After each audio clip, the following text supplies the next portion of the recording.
Nesse vídeo vai ter que rolar um Fala Nação Tricolor, como é que vocês estão? Espero que estejam todos bem. Nós iremos falar especialmente da entrevista do Belmonte que disse: o nosso elenco não está fechado, podem acontecer entradas e saídas. O que significa que aquela posição que a gente ainda não está muito seguro, pode ser que chegue alguém e o Volpi está em alerta. No último vídeo eu tô falando melhor disso. Mas tem uma tal de... todo ano a gente fala um pouquinho disso aqui no canal. Lista de dispensa, que são aqueles jogadores que precisam aliviar a folha salarial do São Paulo, principalmente quando chegam jogadores que a gente gosta, como foi o caso do Calheri. Então, eu reuni alguns nomes aqui que realmente podem sair do São Paulo e alguns nomes que têm futuros incertos aqui no São Paulo. Por exemplo, reuni o nome do Benítez, que tem futuro incerto no São Paulo. Pô, aí mexeu na ferida. Reuni o nome do Vitor Bueno, do Pablo, do Rojas e do Galeano. Vou contar todos os detalhes dessas possíveis saídas do São Paulo. Meu nome é Laila Reis, eu estou na frente da equipe do SPFC.net. Bora falar de notícia.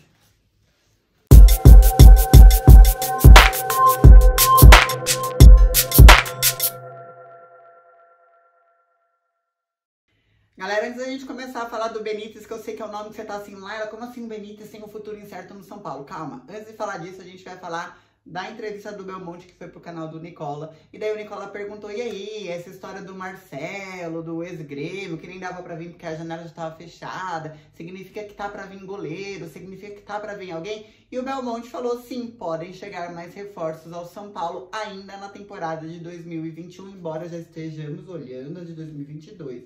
E falou ainda uma coisa muito importante: a gente não vai dizer que o elenco tá fechado também. Podem acontecer saídas do elenco. Alguns jogadores podem ser vendidos pensando na folha salarial mensal do São Paulo, nos gastos, no aumento de dívidas. A gente tem aí 12 milhões só pro Daniel Alves para pagar. Imagina. Embora tenha 12 milhões pro Daniel Alves para pagar, eu não coloquei o nome dele aqui. E o Daniel Alves fica para um outro vídeo, para uma outra pauta que a gente fala deliberadamente sobre isso. Então vamos falar, por fim, do Benítez, dos jogadores que realmente podem sair. Eu quero que você monte aí embaixo a sua lista de dispensas, porque eu montei a minha e é baseada naquilo que eu já converso com pessoas que são sócias do Clube de São Paulo. Tipo, mano, e esse jogador? Até quando vocês vão ficar com ele? Vamos começar falando do Rojas. Olha que eu já fui fã do Rojas em 2018, aí o Rojas se machucou. Ele ficou 2 anos sem jogar, passou por uma cirurgia, ficou 10 meses fora. A coordenação médica do São Paulo não tinha liberado ele ainda para treinar com bola. Ele começou a dar uns chutes a gol, porque viu os amigos lá, os colegas de trabalho, dando chute a gol, e ele teve uma lesão, em cima da lesão, e teve que passar por outra cirurgia. Vocês conhecem bem essa história, né? Porque depois do Calheri, o Rojas é o segundo cara mais perguntado aqui nesse canal. E aí o São Paulo, mano, o São Paulo é uma mãe, isso que eu posso dizer, o São Paulo é uma mãe que foi renovando e renovando o contrato com o Rojas, pra ele ficava lá no Refis, achando que, pô, olha que história ruim, o cara tava finalmente tendo uma boa temporada, vai lá e se machuca. Aí, agora no comecinho desse ano, ele finalmente voltou e começou indo bem. Eu peguei aqui os números de jogos dele, ele tinha feito 4 gols em 14 jogos. Esses 4 gols em 14 jogos foram todos no comecinho ali do Campeonato Paulista, da Libertadores, do ano. E aí chegou a fase de renovação dele, que o contrato dele ia vir até maio deste ano. E aí ele tava fazendo gol pra Dedéu, um gol atrás do outro e tal. Ele pediu aumento salarial, vocês lembram dessa? Mano, eu achei uma piada, não estava gravando na época, mas eu achei uma piada. Eu falei: Rojas, a gente segurou esse tempo todinho, estava no Refis, agora tu me vem com aumento salarial. Enfim, quase não renovou só até dezembro deste ano, e depois da renovação ele fez 0 gols. Então ele está na minha lista de dispensas se o São Paulo tiver que desistir de alguém. Até porque a gente tem um limite de estrangeiros. O São Paulo acabou de contratar 2 estrangeiros. Tem 8 no elenco. Só podem jogar 5. O Rojas pra mim tá fora. Tá com 30 anos de idade. São 26 jogos nessa temporada. 4 gols. Por favor, coloque seus comentários sobre o Rojas aí embaixo. Agora a gente vai falar de outro nome que eu adoro. Não é ele que está estampando aqui, porque aqui é o Pablo, né? Aquele gol perdido. Mas a gente vai falar de um cara muito parecido com o Pablo. A gente vai falar do Vitor Bueno. Galera, o Vitor Bueno é uma prova de como o início da temporada do São Paulo deste ano foi, assim, uma grande ilusão, mas ele trouxe o título paulista, mas, assim, eu achava, entreguem as taças, a gente vai ser campeão da Libertadores e tudo mais. E o Vitor Bueno é um desses nomes. O processo ilusão Vitor Bueno começa naquela troca pelo Raniel, porque ele veio emprestado do Santos, e aí o Raniel não tava rendendo aqui, aí o São Paulo fez uma mágica, o Raí fez uma mágica numa troca pelo Raniel. Eu duvido você dizer aí embaixo que você não comemorou essa troca, não achou que foi mágica. Eu duvido. E se você falar assim, eu não comemorei, eu volto nos vídeos lá de trás e pego o teu comentário comemorando e esfrego na tua cara. E aí, beleza. O Vitor Bueno naquela época ainda fazia dupla com o Antony. Era considerado um dos jogadores mais participativos no gol. Mesmo quando ele não fazia o gol em si, ele tava ali no começo da jogada ou na assistência, enfim. Ele veio com no comecinho da Era Diniz, ele veio com esse processo de ilusão. E aí depois a gente descobriu como era a dupla Vitor Bueno e Pablo, e a gente começou a sofrer.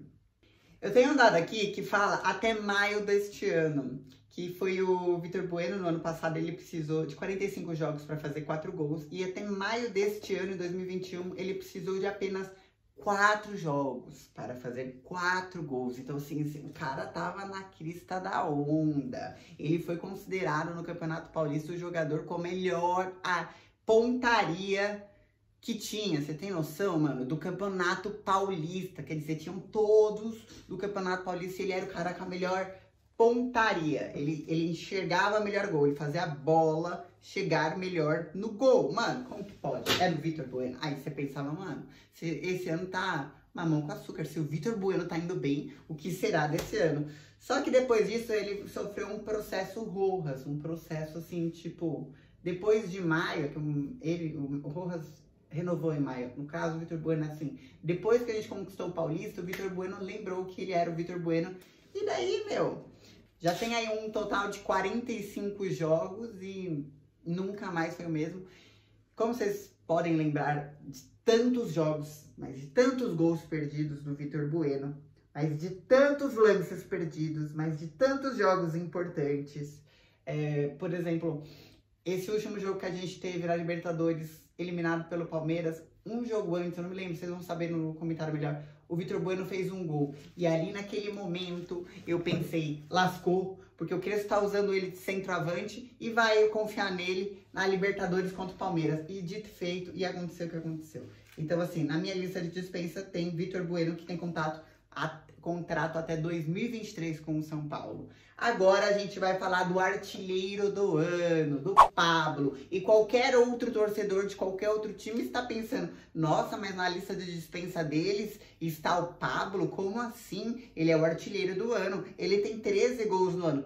Pois é, porque o Luciano tá no banco, porque todos nós jogadores sofrem com lesões, que eu não sei o que acontece com o São Paulo, mano, que o São Paulo tem mais jogador no DM do que em campo recorrentemente.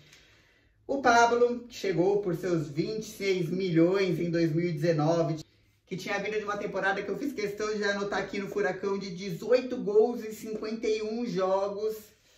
Chegou a ficar este ano de 2021, 50 dias sem marcar. Aí, de repente, ele voltou a marcar, marcou no Vasco, Copa do Brasil, ajudou na classificação, voltou a marcar, ficou tipo um mês sendo o Pablo o cara, e de repente ele para de novo, e todo santo ano, desde 2019, é assim. E olha, eu vou falar um negócio pra vocês, em 2019 eu torci muito pra esse cara aqui, mas muito mesmo, porque ele tinha vindo do Furacão na crista da onda. Houve um erro médico do Departamento Médico de São Paulo. Primeiro ele teve uma dor, foi tornozelo direito, passou pro esquerdo, foi descobrir que o problema, os médicos, os ortopedistas e os fisioterapeutas que estão me assistindo vão falar, ah, é óbvio. Na verdade, o problema dele era na lombar, ele passou por cirurgia, ficou um ano sofrendo com essa lesão, com problemas no departamento médico. Quando ele volta e começa a má fase dele, ele fica um tempão sem marcar gol, de repente ele marca 2 gols num clássico e pandemia. A gente ficou a pandemia inteira pensando, de repente o Pablo é um monstro. E esse fato nunca aconteceu. Então agora ele está lá com 13 gols na artilharia por falta de Luciano, vamos combinar. E perdeu esse gol aqui. O notebook eu não queria nem mostrar. Perdeu esse gol aqui contra o Palmeiras. estamos eliminados da Libertadores, um tabu aí de 2 décadas está na conta do Pablo. Então, por essas e por outras, apesar de ter... Deixa eu ver o tamanho dele de contrato. Então, por essas e por outras, pra mim, o Pablo está na lista de dispensas também. Coloca aí embaixo nos comentários. Gente, por fim, vem o Galeano, tá? Nesse caso aqui, tem 2 situações. A primeira é o excesso de estrangeiros. Depois a gente tem que pensar o seguinte. O Galeano, quando ele chegou no São Paulo, ele chegou, na verdade, para reforçar a base. Ele chegou para reforçar o Sub-20. Com esse negócio de lesão, de ter agora o Milton Cruz, que faz todo um trabalho, de trazer os moleques para titularidade, etc. Traz o Galeano, ele arranja espaço, fez um golzinho. Só que agora, em dezembro de 2021, quando encerra o contrato dele, o São Paulo tem uma opção de compra. E essa opção de compra é de $600 mil. $600 mil. O São Paulo, por exemplo, em janeiro, que é no mês seguinte, que quando a gente fala dezembro de 2021, é 31, ou seja, no dia 1º de janeiro, o São Paulo tem que pagar o Rigoni, que é $360 mil, a primeira parcela, que tá igual o Casas Bahia para pagar o Rigoni, né? Tá boleto mesmo. E então, assim, se você começar a parar pra pensar, pô, eu tenho que escolher entre Galeano, eu tenho que escolher entre pagar o Rigoni, eu tenho que escolher, daqui a pouco a gente vai falar do Benítez. Então, o Galeano também tá na minha lista de dispensas. E agora a gente termina, finalmente. Desculpa por ter feito isso com vocês, sabe? Por deixar esse gol perdido do Pablo, mas é pra vocês entenderem que um dia eu já gostei desse cara, um dia eu já torci pra esse cara, mas isso aqui me fez mudar de ideia, ele está na minha lista de dispensa. Agora a gente pode finalizar falando do Benítez, esse que a gente não quer que vá embora. O único que não faz parte da lista de dispensas tem um negocinho aí que pode ser que vá embora. São Paulo tem que fazer dar um jeitinho financeiro para ele ficar. Vamos lá, ele pertence ao Independiente, ele estava por empréstimo pro Vasco, não era do Vasco. Aí o Vasco estava devendo salário, lembra? Ele abriu mão de um monte de coisa, pagou até uma certa dívida, tipo assim, mano, me deixa, quero ir pro São Paulo, sai, não quero mais isso daqui. E veio o Ben 10 no Vasco, veio para o São Paulo e já ficou queridinho, como que não entra no jogo da Libertadores, enfim, águas passadas não movem moinhos. Só que agora, no finalzinho do ano, 31 de dezembro, que encerra o contrato dele, o São Paulo tem uma opção de compra por $3 milhões, que daí 16 milhões de reais. Sim, naquela mesma época que tem que começar a pagar o Rigoni, aquela mesma época que tem que escolher Galeano, ou seja, quando chegar no 31 de dezembro, São Paulo tem que começar a pensar, meu, essa temporada de 2022 vai ser como? E se eu fosse São Paulo, já começava a pensar na lista de dispensas agora. Então, olha, me fala aí embaixo nos comentários qual que é a sua lista de dispensas do São Paulo, o que deveria fazer já para se organizar financeiramente. E num próximo vídeo eu te atualizo de como andam as finanças.